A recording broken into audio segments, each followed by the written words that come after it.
Isang bus naman ang biglang nagliyab sa gitna ng biyahe sa Matnog, Sorsogon. Ang mga pasahero, dali-daling bumaba sa bus. Nasa frontline ng balitang yan, si Brian Basa.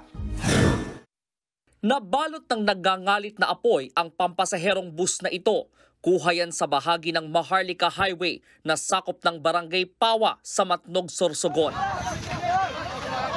Bago sumiklab ang apoy, makikitang nagmamadaling nagsibabaan ang mga pasahero.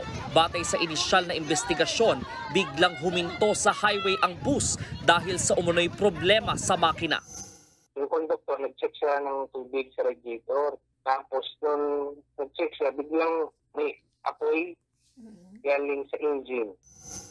Ayon sa mga otoridad, nakatanggap sila ng tawag tungkol sa sunog mula sa isang concerned citizen. Agad naman silang rumisponde at mabilisan naapula ang apoy. Hindi naman nasaktan ng driver, konduktor at 44 na pasahero ng bus. Pero ang bus natupok ng husto at nadamay rin sa sunog ang ilang gamit ng mga pasahero.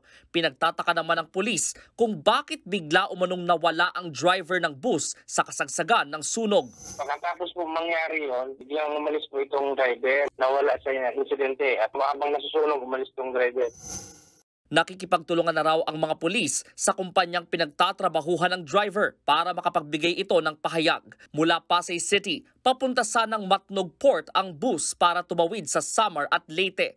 Nakasakay din naman agad sa ibang bus ang mga apektadong pasahero. Inaalam pa ng Bureau of Fire Protection sa Matnog ang mitsa ng apoy. Nagbabalita mula sa Frontline, Brian Basa, News 5. Mga kapatid, Ed Lingaw po, maging maalam at may pakialam sa mga napapanahong balita sa ating bansa. Para sa mas malalimang pagtalakay at paghimay sa mga issue at headlines, tumutok lamang at pag-subscribe sa social media pages ng News 5.